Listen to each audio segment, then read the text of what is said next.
Welcome, everybody, to the Resilient Podcast. My name is Neil Tan, and I'm your host today. We've got a great guest today, Ivan Lau from Pantheon Lab. Welcome, Ivan, to the Yeah. podcast. Thank Hey, you so much for coming in. no problem. Yeah, Hi, guys. yeah. So, why don't we just kick it off with like a quick introduction of yourself and talk a little bit about Pantheon. That'd be great. Yeah, sure. So my name's Ivan. I'm the co-founder and CEO of Pantheon Lab. So we started this about 4 years ago. So before that, I was in Malaysia for another venture, Right. Okay. which I've done that for about 4 years too, 3.5 and 4 years. Right. And before that, I was actually in Hong Kong for another startup. I think that was my really first startup.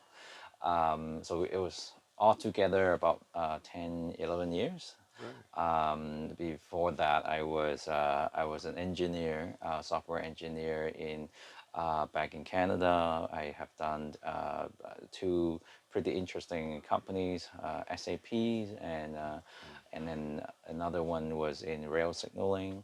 So Interesting. yeah, and yeah, But you're originally from Hong Kong, yeah, or okay. I was born in Hong Kong, Right. and but I went to Canada when I was in grade 9. Yeah, Okay. then just stay there for like 15 plus years 15 plus years. or more. Okay, I right. forgot. Yeah, Right, 18, yeah, right. something like 18 that. plus years, right. You don't Yeah, have to date yourself, it's yeah, yeah, okay. yeah, yeah. but So but yeah, no, that's cool. So you basically had different you've had your career in different locations, you've also been in different industries and so forth. So, I guess maybe tell us a little bit about Pantheon. I mean, the AI boom is here, right? So yeah, yeah. it's massive, right? Yeah, so we started that back when we first started it. There was nobody talked about AI, especially the generative AI. I think that wasn't even a word, if I may say, right? We were kind of struggling of where or what how to define ourselves, right? Because Hmm. we know we are in deep learning. Sure. We wanted to build that text to video generator Hmm. back in the days when it was a little bit too harsh. But now I think everybody see that's coming. Um, Back in the days, we were trying to focus on targeting the digital marketing industry, Okay.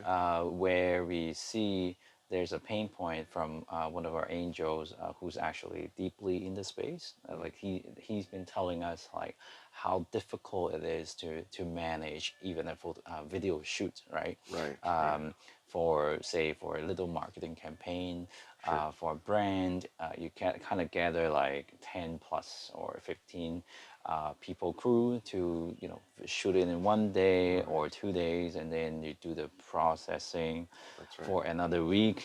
And then wow, that's a lot of work. So we were Right. thinking, how could we automate that, or how could we use AI to get this to make this easier? So that's how we started the whole thing, Right. and then we soon realized how difficult back in the days when the technology wasn't even really ready for it. Mm. So we took baby steps. So we had a R&D team doing our own research, and then we slowly progress with what we can, right? Like the limited resources and stuff. So we start building our first digital human. I think 2 years ago. 2 years, so So 21. yeah, 2021, Right. and then we kind of made a small debut. Like I think the Science Park CEO kind of helped us to did a post on Right. his LinkedIn. Very So cool. no one was expecting anything, but Sure. it turned out that post about how the future of digital human will be Right. became so viral, Right. and it got. I think to date we kind of lost count already, but as at the last check, it was about 12 million views globally. Good Lord. Wow. So Right. it kind of helped us to make a name out Right. in this space, and yeah. Right. I think I watched it a bunch of different times, so I probably contributed to that 12 million. Yeah, yeah, okay, thanks. But I was like, Yeah. how could this be, a virtual person, right? Or virtual human? It's Yeah. like it's so realistic, right? Yeah, yeah, and I Um, think like mind you, it was 2 years ago right, when we first done this, and it was, yes, it was quite impressive.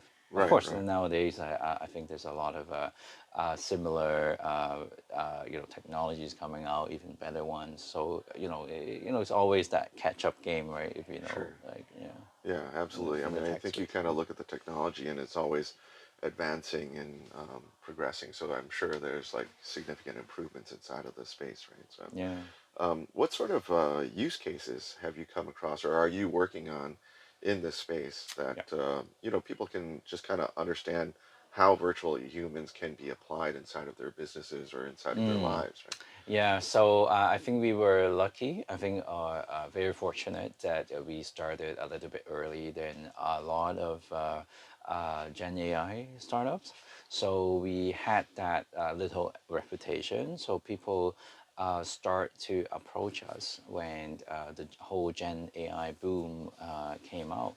So looking back, right, 2023, how we could see it is that in Q1 2023, everybody was so hyped about the Chat GPT Of and course. the future of all these possibilities. But in Q2, we can see that that the hype went down a little bit, and but it's a good thing. People start to be a little bit more, it's a reality check, right? Like people were Mm, like, oh yeah, so what can we do actually right, for the businesses or for the daily lives and stuff, and so people start engaging us to say, hey, like you guys were in the space for a while, can you recommend, say, for a certain industry, how we could deploy Gen AI? Or especially with digital human, right? So in Q3 we start signing up contracts, we're signing up like with companies, and to deploy our service is basically using digital human to become that assistant mm, for your brand for different services. For example, we are in a few verticals. First of all was the public service. So you might see it in some airport, metro station, mm, bus station, to do that little, as easy as simple wayfinding, like where is the toilet right, in the station? right. How do I go from point station A to B? And how long will it take? How much will it take? And and then of course we could also handle some emergency cases with Right. real human, like connected to the call center and stuff. Oh, right. And then when we are How talking does about, that work? I'm just curious. yeah, How would like an emergency, let's say somebody has a heart attack yeah, yeah, on MTR. I mean, hypothetically, not MTR, but the train. Let's say the train. yeah, yeah, yeah, right, right, right. Like, what happens in that S- scenario? So in that scenario, you could be talking, like could be yelling, say help, like somebody just fell down and Sure. stuff. So automatically, the so-called NLP would detect it that oh, this should be directed to the call center, I and see. then the call center will quickly pick it up Right. and then do that assistance, well, call that wherever you are, like station A, like okay, send somebody in station A to help out immediately. So Right. yeah, Right. Very cool. yeah, Okay. So it's integrated inside of the subway systems call centers yeah. in that type of interaction, Yeah, right? yeah. Okay. So we see a lot of these integrations Sure. happening, not just in the transportation. It could be in the restaurants. Integrating that into their ordering system, for example. Like I'm pretty sure you could get, you could be quite tired. It's quite tiring to keep using that ordering kiosk at Mm, some restaurants, right. and how do you make the user experience better? Is of course having a human would be the best, but what's the next alternative if you don't have enough people? Right. Can you do a digital human ordering for you, recommending for you? Mm. Um, these are some of the things that we see, and we are working with pretty good brands, pretty good clients or partners of us, of ours, to yeah, to launch these. Of course, I think I think 2023 is like the year of the whole foundation being built. I think next year is actually the year that you will see a lot of these AI solutions coming out. Right, Yeah, right. So it's been basically trying to build up and then, you know, create these different key pillars. yeah, Maybe one's inside of whether it's transportation or however you want to call it, mm, or and another one is mm, inside of food and beverage, and then, you know, maybe there's financial services is mm, another area. I mean, mm. different application sets, Yeah, right? yeah. We see a lot of use cases in a lot of verticals. Yeah, like you said, the financial. I mean, we could be talking to insurance companies, Right. recommending, the right policies for you. Mm. I think from what we've learned, we cannot direct sell like without a license, Right, right, right, of course. because these digital Right, humans don't have a license. But right. we could suggest, we Mm. could give you a little bit more information Sure. about that. Yeah. So actually, that's an interesting question. It's like, yeah, the individual, it's usually licensed by the individual. The individual has to take an exam to get licensed and so forth. I mean, you can't have a virtual human doing that. So how do you bridge that? It's more of introducing a number of different options versus like, here, this is the one that's for you, right? Right, I right. see. So basically direct it, and the next thing we do is we will channel it back to, you know, the physical agents, Mm, human agents, to right. follow up. Got it. Yeah, And then they will make a specific recommendation based on that person's profile, right? yeah, yeah, But with the virtual humans already, yeah. Yeah. giving them sort of like a short list, if Like you a will. screening, right? It Yeah, saves each other's time, right? I think right, at the same time. Yeah, right. Do you think that eventually, I mean, that's probably one of the highest touch industries in financial services is insurance, right? Because, well, maybe whether it's a Hong Kong thing, but there's a lot of agents yeah, that are, yeah, providing that type of service. Do you see this kind of virtual human kind of eventually replacing these people, or I mean, in some ways that's already happening, and like let's say, when you want to go and buy travel insurance, it's yeah. already kind of eliminated the sort of the Agents. Yeah. yeah, the agent. Do you see this kind of evolving even beyond that to other products and things like that? I do see it can happen. I think what's stopping really is about is the regulations and set within the industry. That's a huge block. I think Mm, well, not just not replacing. I think replacing is a very right, sensitive word, right. but what we have been building is actually filling the gap of the talent mismatch or the talent shortage, where well, we haven't ventured into the insurance space yet, because I think that's also why because there's an abundance of agents, Mm, especially in Hong Kong, that serving a customer, but in other industry is not the same. Like right. Yeah. yeah, so replacing, I'm not. I think we're capable of doing that, but then Right. like how do we get that harmony between machines and human?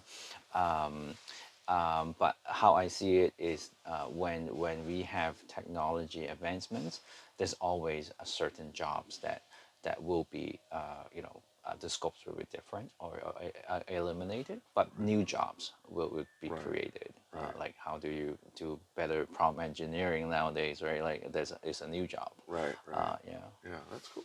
Yeah, I mean, I think it doesn't matter if it's insurance or F&B or real yeah, estate or education. I mean, impact is across the board as far as yeah, like Gen AI is yeah, concerned, right? I mean, it's just going to hit everybody, but it's just to what degree, what level of impact, Yeah. high, low, medium, or Mm. but but yeah, no. So maybe tell us a little bit about your own personal journey, like your entrepreneurship. I mean, you were talking about back in the day when you were in Canada, Yeah. you started out at, very large, very notable firms and then subsequently went into entrepreneurship. So how did you kind of go through that journey and what has it been like for you? So, Right. So I think I think job experience definitely helped. I think especially my last job was at SAP.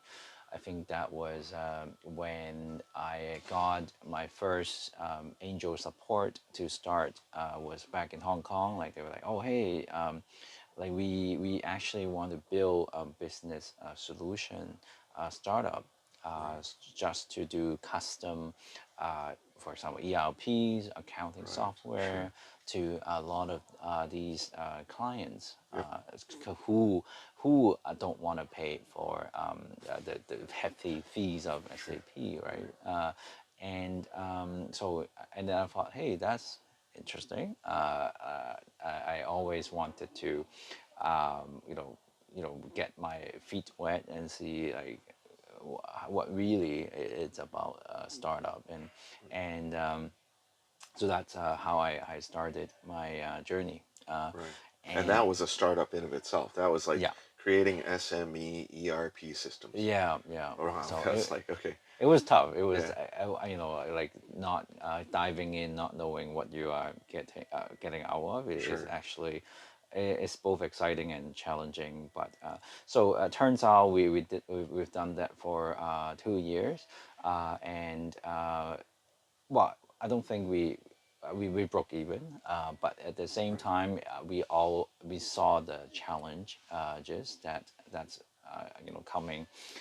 You know, we're not just competing with SAP because there's like hmm, thousands of such business solutions available. right, We ended up just dissolving it. Um, and soon after, I had a friend hmm, from back in the days in Canada. He was from Malaysia, and he was like, "Hey, have you ever been to Southeast Asia or Malaysia?" I'm like, "No, I've never." It's wow, quite yeah, because I didn't travel much, but so I went there. I liked it, and then he was like, "Yeah, like well." The whole ASEAN is not like a huge market, but when it's fragmented, but if yeah, you can get something out from this place, it's still something, right? So sure. I'm like, okay. So I just took my luggage and then I just went there for another 3.5 years. You were in So Malaysia for 3.5 years. yeah, I just Wow. So went you there and just said, picked up, yeah, like, you quit your job and then just packed up your bags and then moved to Malaysia. yeah, Wow, pretty much, that's pretty much. yeah, And I loved it. It's such a lovely country. right, right. Yeah, But yeah, that takes a lot of courage, I would say. yeah, I thought, hey, since I'm already out of my comfort zone, I think, like, Right, I mean, it's interesting. So I think it's more like, it's not just about the business. Sometimes when I thought about it, hey, I was still young, and do I mm, want to experience a little bit more personally, like life experience, sure, living in another country, like embracing the culture, right. and it was fun. Like I ended up loving the food because I couldn't eat spicy food back in the Could days. not back in the day, But and then after the few years of training, I yeah, was quite yeah, okay, yeah, and yeah, and yeah, and then like you see a lot more. I think being in Hong Kong and Canada for a long time, you see different opportunities yep, in Southeast Asia. I right. think they're up and coming. Like Indonesia is getting you know Mm, getting out there. Thailand has been doing very well. Singapore, like doesn't we don't even have to mention, but right, there's definitely something I see like firsthand, like being in there for a long time. sure. Yeah. Right. Yeah, Yeah. I mean that all those emerging markets are just like growing at a very large clip these days, especially post COVID, right? So I yeah. think they've done pretty well in terms of the turnaround post COVID, and in some ways they have a little bit of a head start because they weren't in lockdown as long as we were, kind of thing. Mm, mm, mm. But yeah, no, absolutely. And then, so then after that, then you kind of returned to Hong Kong Yeah. and then set up Pantheon, or was that before, or did you have like another adventure? No, yeah. So after that, I was kind of like, I guess the engineering side of me, has been calling me about, hey, like the last startup we had was good. We at the end we got a little exit, Yep. but it was a very good business model. We started early. We captured the market early, so we got exit a little bit early. Okay. So for Pantheon Lab, I had a very ambitious vision. It's like I really want to go deep into technology. And back in the days, like like the whole generative AI was super challenging. Mm. There's a lot of things that we have to build ourselves to, and I see that as my challenge, as the next challenge. And how do we come up with, technically sound is one thing, but as a business, how do you make it? How do you make money? Right, Is right, so absolutely. It's not a so science project, right? I mean, it's like yeah, you yeah, actually have to, yeah, it's not a pure play R&D yeah, lab. It's how do you yeah. commercialize, right? Yeah, Yeah. so when I met my angel, like who actually had a huge pain point Mm. to solve, and we're like, oh, so could we use, in eventually text to human or text to video, text to image, all these tools to help the industry? And the answer is definitely yes, right?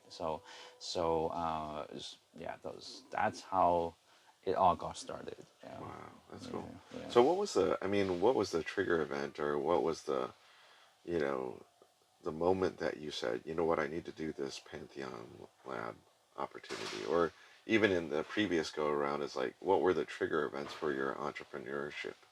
You know, was it like, hey, I'm tired of this corporate job, I don't want to, or was it more of like the Oh, opportunity or the yeah, market or the technology? Like, what was the sort of like the activation of you going into this path? yeah. I think for me it was always the curiosity, like of Mm. what we can do, I mean, I think a lot. There's a lot of crazy ideas in my head. Right, right. So I remember, when I was working, I was like, do I do I want to execute like one of these ideas, or do I just do what I'm doing? Right. And well, I think being in a big corp, it's not too there's it's not too fun. I would say, so for startup, it's still good because you could be wearing multiple hats. Even our teammates, like, sometimes they help out in this area and then they help out in other area.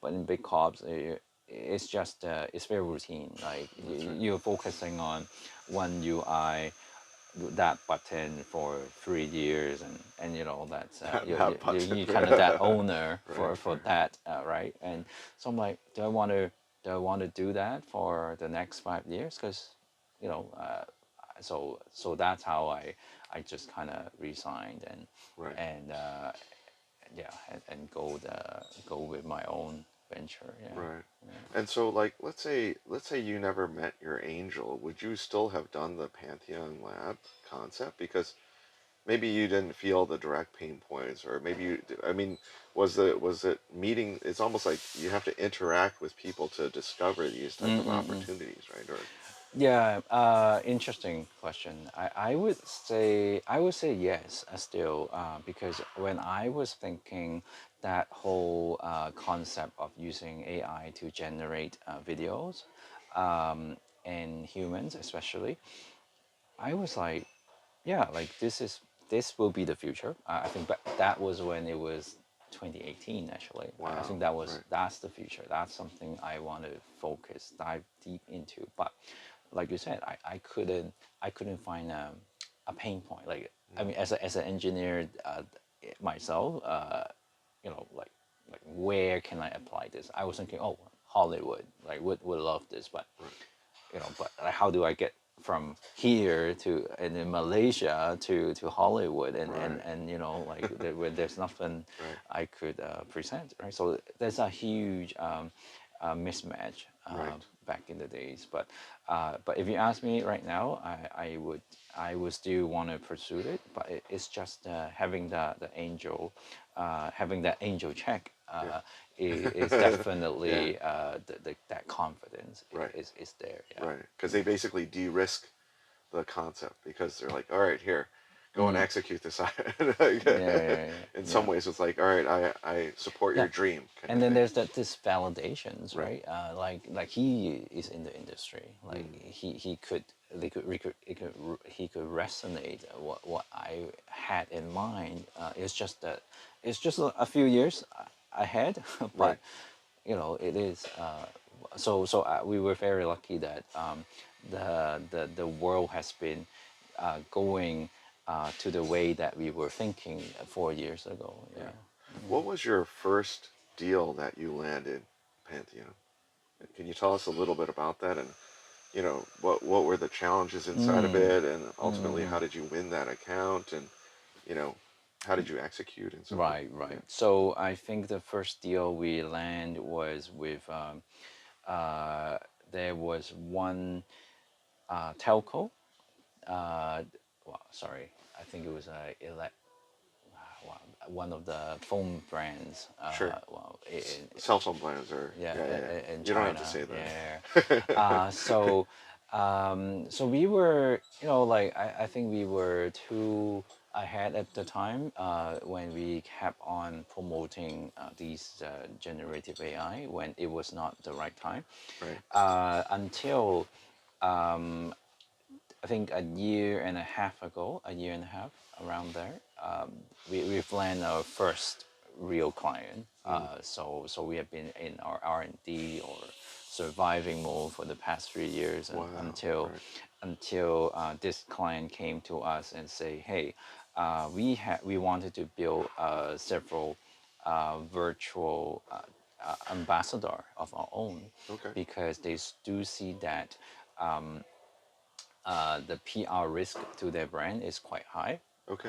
So they wouldn't want some influencers or KOL to like they want to kind of maintain the PR risk. So they were like, oh, why don't we build our own ambassadors Sure. and then we can promote them. Right. So that's our first client, and it was a pretty good success, Right. I would say, because they spent the marketing dollar to promote all those ambassadors for a long time, and it was but I think both us and the client was a little bit ahead of the time as well. Like Oh, is that right? Okay. it was because it was a last summer when no Oh, one was right. still Right. talking about this, and Yeah. so I think that hype was a little bit, oh, that's interesting, but you know, but there was no Mm. you know what's after. But it kind of gave us the again like that confidence that, oh, hey, you know what, that like somebody actually needed this, Right. and then after that we landed another client in Singapore Right. doing their own digital MC for the events. Wow. So we helped that as well, Very cool. and then yeah, And that was like 3D images, or it was like on screen, or on screen. So right. basically, she was in one screen, and then other screen was in front of her. Yep. Like so, you know, I and then see. there were real MCs, you know, basically interacting Right. together. It was actually interesting. We got invited to zoom in to see that event. It Right. was interesting. Yeah. Yeah. Very cool. I mean, that's a very interesting use cases. And then, what was it like for you to land that client? That first client has got to be like massive, right? I mean, for the team, it's like just validation for you guys, right? I mean, Yeah. So very, again, very fortunate about the our clientele all came inbound. Like we didn't spend anything on marketing ourselves, but people just came to us and hey, you guys sound like we've heard that somewhere that you guys are doing digital human, right. so here's some of our scopes. Can you do it? Like that kind of. Here's the specification. This is our Yeah, yeah, requirements. Deploy, right? It's yeah, like, yeah. I think being in Hong Kong is actually quite an advantage because there's mm, not a lot of us out there right. doing the tech. Um, Yes. yeah, and so when they're in Hong Kong, they look for solutions. I think we would just pop up in Google search Sure. or somewhere. Yeah. And so, what are the challenges of, from that client interaction and trying to build a virtual human? What are the challenges in doing and meeting the spec and actually Mm, developing it? Is it, yeah, I mean, what sort of things did you run into in terms of that project? yeah, I think what was challenging was do we build that like beauty is subjective, and That's right, yeah. that's I think is one of the challenges that we've learned the hard way. Like it could take a long time for the management team of the clients Sure. to say to have a unanimous agreement on which Mm, one to go for. right. That and then later that we've learned, like could we help channel the acceptance for the clients. I hate, like she looks pretty or he looks handsome. Like Really? let's give it a try. And Right, right. yeah, yeah, yeah. Interesting. So yeah, like when we're talking about AI, and like, at the end of the day, it still takes a lot of human work Mm, to roll out a case. right. How do you, I mean, you basically have different personas, or how do you Mm, actually deliver this type of optionality to the client? Like, are you drawing from different? yeah. So most of the time, our clients had a scope, I would say, like a persona that they wanted to build. From in terms of the looks. I sometimes they might just need to, oh, this is the uniform and the dress code Right, for our brand. You have to follow. So okay, it as easy as that. right. It could be. Yeah. But then you can basically choose what ethnicity, what look, what Yeah. hair color, everything, right? Exactly. Right, Exactly. right, right. Yeah. So you have like, either like complete freedom, or you have like, hey, here's a short list of, Yeah. five, Yeah. and, the board has to Yeah. decide. Yeah. And that freedom is tough. Yeah. To get this freedom is very difficult, right? Yeah, I mean Yeah. to get them to agree on, because they just have maybe they don't have an idea, Mm, and it could spin for, right. you know, weeks, and Yes.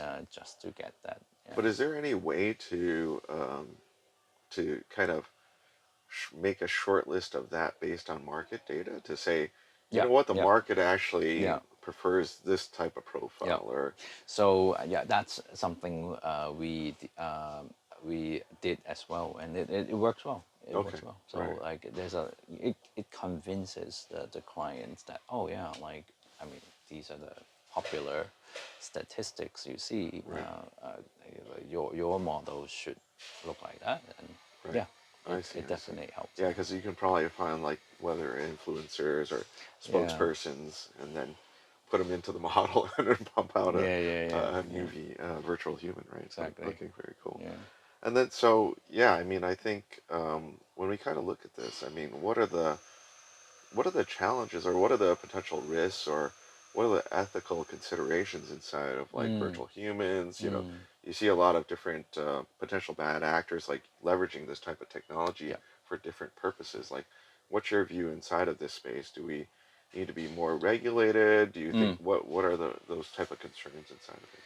Yeah, I think regulation is definitely needed, but we do see the localizations of the regulations because it doesn't, it doesn't fit all, right? Like, Hmm. so it's great to see that, like certain region has a different Right, approach according to the regulations. right.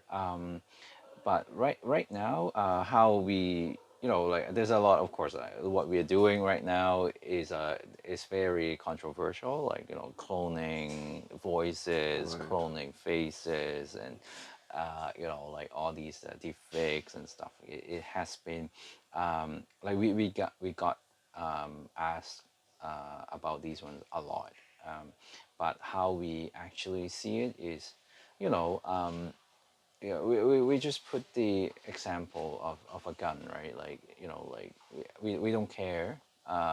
Well, it's not like we don't care. I mean, we have a focus on how we could use the same technology Hmm. in a good cause, right? And try to fill the gap of human shortage, talent shortage, and how do we assist better with the society. um, I mean, like, for the bad apples, like I think there's no control of how we could say, hey, like even if we're not in the game of Gen AI for digital human, like somebody will do it. Hmm. And how do you I guess as a company, I think this is very important too, uh, to make sure we're steering it to the right way going forward. Right. So, I mean, out there, we will just leave it to the regulations, how they could stop all these misuse of the technology. Sure. Yeah, Yeah. I mean, I think this is part and parcel of the participants as well as the governments to kind of look at this space and then define what the kind of like the guardrails yeah, behind it. Because I think we were talking about it earlier. It's like when ChatGPT first came out, it's like, oh, yeah, yeah, people were asking it very random questions, yeah, maybe arguably like very yeah, controversial, like, how do I make a bomb? And all of a sudden, it actually delivered the response, right? yeah, And yeah, then yeah, suddenly, it's like, hey, we got an issue here. yeah, We gotta put some sort of yeah. put these things inside of a box, right? So, Exactly. I think for the industry players like us, we could actually help stopping these from happening. For example, like we have one SaaS platform too to do the text to human videos, okay, um, video maker like Canvas. But we see a lot of our competitors are not controlling what they can upload. For example, I could upload the celebrities right, to the platform yeah, and clone the voices and well, I'm sure like Elon Musk, Taylor Swift, you have seen right, all these examples online. For our SaaS, although we know that it will make a lot of money yeah, by people just doing that, but we don't allow that to happen. right, So it's a way to help regulate uh, in that sense. I mean, there are companies like ours that will require you to upload, the proof of your identity, right? So if you right, upload Elon Musk, can you upload your picture ID right, right. so that we could clone you? Interesting. So these are the little stuff that the industry could help. Right. Yeah. So it's almost like know your client or KYC Yes. process Yes. for your identity Yeah. to use the tool in that Exactly. type of way, right? I mean, Yeah. it's interesting. I Yeah. didn't know that people were doing that. But so it's almost like a self-policing type Yes. activity that you guys are doing, or Yeah. yeah, Yeah. right, right. That But makes a lot of yeah, sense. like I said, like I mean, it's up to like these parts the industry could do, but can the regulators, slam this? It's a must to upload your photo ID in order Right, to proceed with cloning. right. That's not up to us. Sure, sure. Yeah. Yeah, you can put a a door on the house, but then overarching in the neighborhood, you can't make everybody put a Exactly. door at the Exactly. right. So Exactly. it's like Yeah. you want to keep your door open, it's fine. It doesn't matter to me. But you Yeah. know, that's not my responsibility. It's not my jurisdiction, right? Yeah. So yeah, so where do you see, I guess, this whole space moving? I mean, in the next 3 to 5 years, I mean, it's going super fast, right? So, It is. It is. you know, what are sort of like the, you know, top three, top five trends that you will see like going forward? Where do you see sort of applications and, you know, where does Yeah. technology take us? I think in Gen AI, definitely, I would say text to video is gonna be the one of the biggest hit, or for next year. A lot of companies or the will be chasing for the quality improvements, performance, on that one, and then I think more human and machine interactions. Like the ease of it would be something that Human I, to, so basically like yeah, automated yeah, driving or auto, autonomous driving, yeah, things like that. like these, like how do we make the AI or machine smarter, Mm, in just not just happening on the website or apps, but the IoT, right? right. How do we deploy Gen AI into other gadgets, to make it better? I think that's something I could see. And of course, the next year, I think regulations, oddly, Sure. would be one of the biggest topic for next year. Right, Yeah, right. yeah, You think there's, I mean, you hear all these different scenarios, like, you know, whether it's conspiracy theory, you believe it or not, is like, is it going to take over the world? Are we going to see like a Terminator type scenario, or, yeah. you know, Yeah. Well, I don't think so. At least from what we could see. I mean, there's always this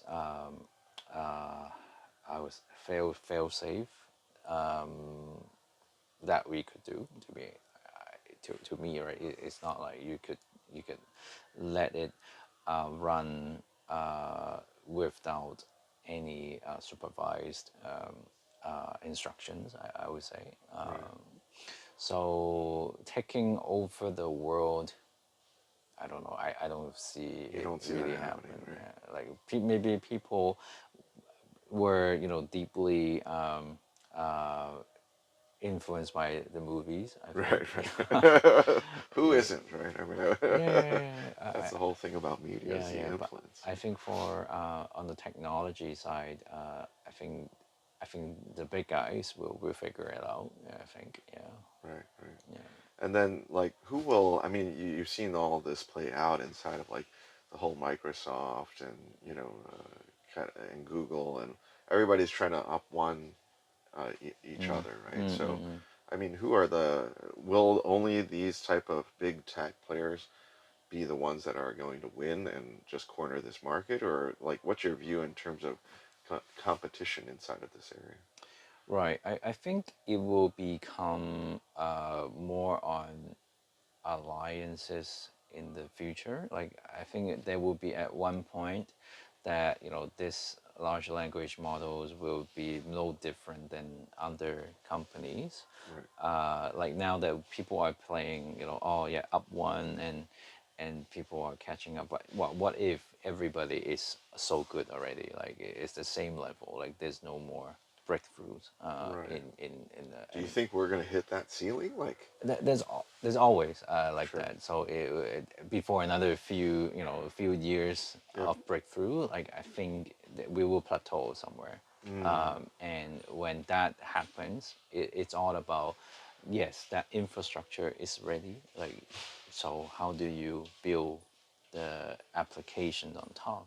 It's something that for I think for those big guys, I think they're all chasing for that plateau right now. right. And but at the same time, for us startup is how to, we have to make sure how we couldn't, well, how we wouldn't be obsolete building Mm, what we are building, because these guys just have so so much technology, well, so much resources. so much technology, so much capital, so many Yeah, resources. I yeah, mean, it's just massive, right? So yeah. it's kind of, you know, like, let's say super centers versus like the mom and pop shop on the side, right? And Mm, it's like, how do you survive inside of that scenario? Because, yeah, you know, innovation ultimately is from different individuals, and then Yeah. hopefully, you're able to kind of grow outside of that. So, um, what sort of, I mean, kind of like the final question, I guess, is like looking at your entrepreneurial journey, like what sort of key learnings have you had? And, what can you share Yeah. with, other folks that are founders that have gone through this journey and, have experienced or maybe not experienced, but what are sort of key learnings from you that you can share? Yeah, I would say being persistent or even stubborn sometimes Okay. to what you believed in the very beginning. But that doesn't mean that you can't. I mean, at the same time, you kind of have to be agile. Like you have to, especially in the whole Gen AI era. I think like you just have to keep watching what are you working on. Are they going to be replaced soon? If so, then like you just have to pivot Right. somewhere. Um, but eventually, uh, you don't want to pivot and just like randomly pivot, right? But like Right. think about the very first goal you wanted to achieve, and how do you still go back to where you wanted to be. Right.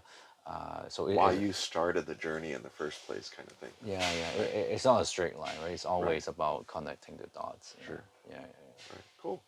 Thank you so much, Ivan, for coming in. It's fantastic. It's a yeah. great success story that you guys have made, and continued success going forward. Thank you so much. Yeah, yeah. I Thank really you. appreciate Yeah, it. thank you.